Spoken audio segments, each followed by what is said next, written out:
Good evening, I'm Bo Williams, and welcome to The 7. Let's get a look at the big 7 stories right now. And topping our list for us tonight, a Knoxville mom on trial in the death of her 5-year-old. Day 3 in the courtroom, almost 5 years after the tragedy. It was our chance to hear what Robin Howington told investigators in the hours that followed. You know, we've been following this case for more than 5 years now, since Howington was arrested outside her Fountain City home. In opening statements earlier this week, prosecutors told the jury that Howington is responsible for her daughter's death, saying she was the owner of the gun, lied to investigators, and tried to hide or destroy evidence. But Howington's defense attorney told a different story, claiming that the shooting was accidental, and Howington's actions, well, they're not what the prosecution had pointed out.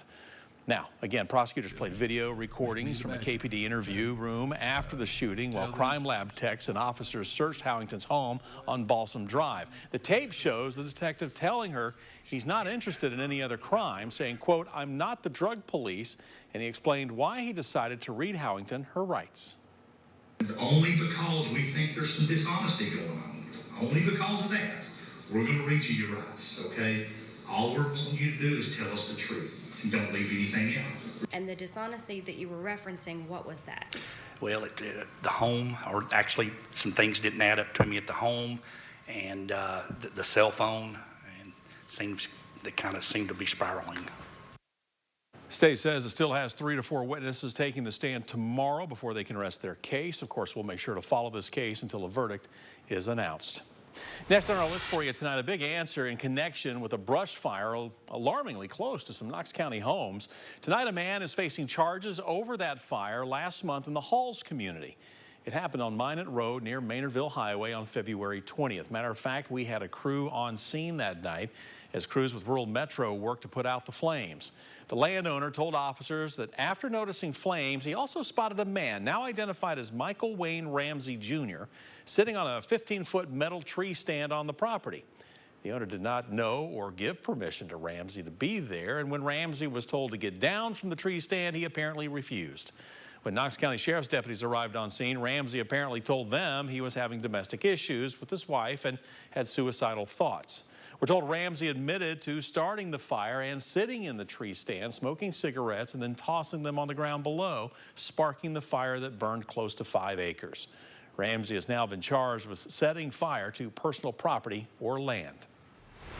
Efforts to tackle what might be the biggest problem for UT's Knoxville campus. The university breaking ground now on 2 new dorms.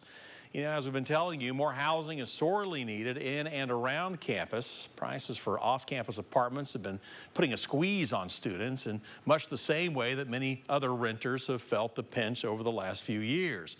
At one point, UT had to rent out an entire hotel as an ad hoc dormitory.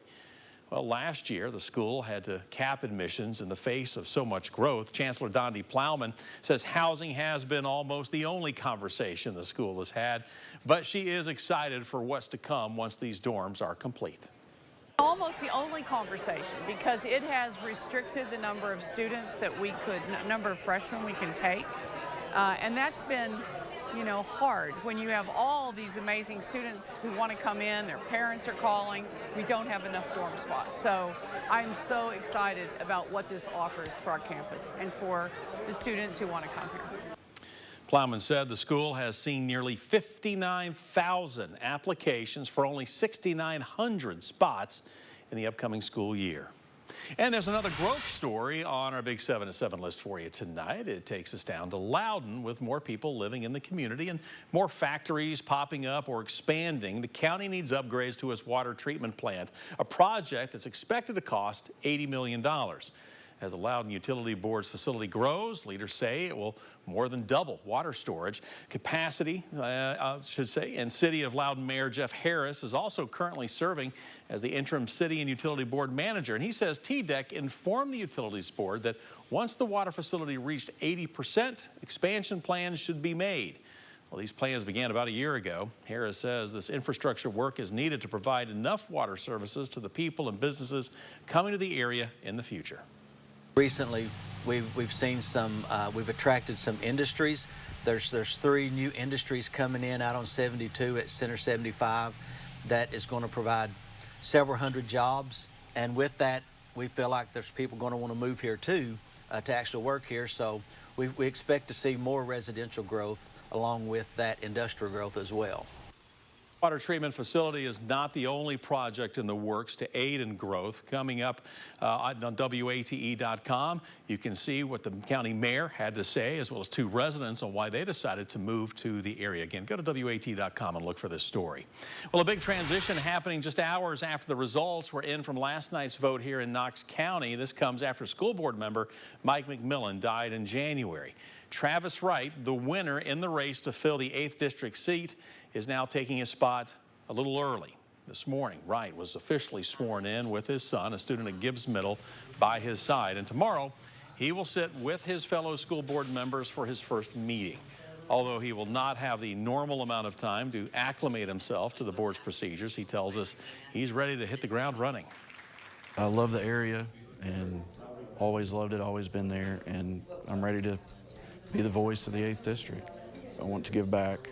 I want to be that person. I signed up for this for a reason, and I appreciate everybody that voted for me. I appreciate all my volunteers that helped me out. I appreciate everybody behind the scenes. They know who they are, and you got me to this position. You believed in me, and I'm ready to go. After Wright's swearing-in ceremony, we're told he met with the school board secretary and the county's law director, working to get him up to speed before tomorrow night's meeting.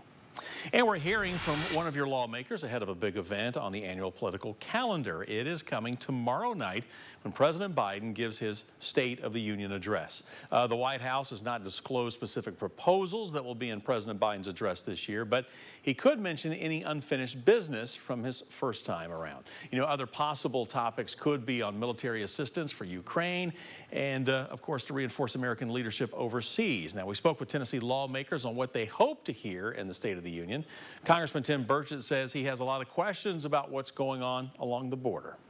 I expect a lot of lies, really. He's going to have to spend it. I mean, how do you bring in 300,000 Latinos or people from Latin American country, we don't even know if they're Latinos or not, and send them to 40 airports across this country because you want to relieve the strain on the border? How do you justify 10 million illegal aliens over the border from 30 different countries, many of our sworn enemies? We have over 100,000 communist Chinese here, and we don't know where they are. How do you justify that? State of the Union airs here on ABC and WATE at 9 o'clock tomorrow night. And we're wrapping up our Big 7 list with the end of an era.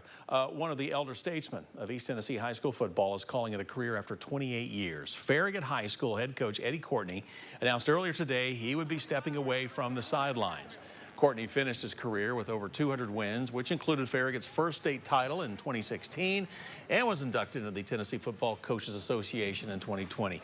He will now hand the reins of the program to his son, Jeff, who has served as his assistant coach now for a number of years.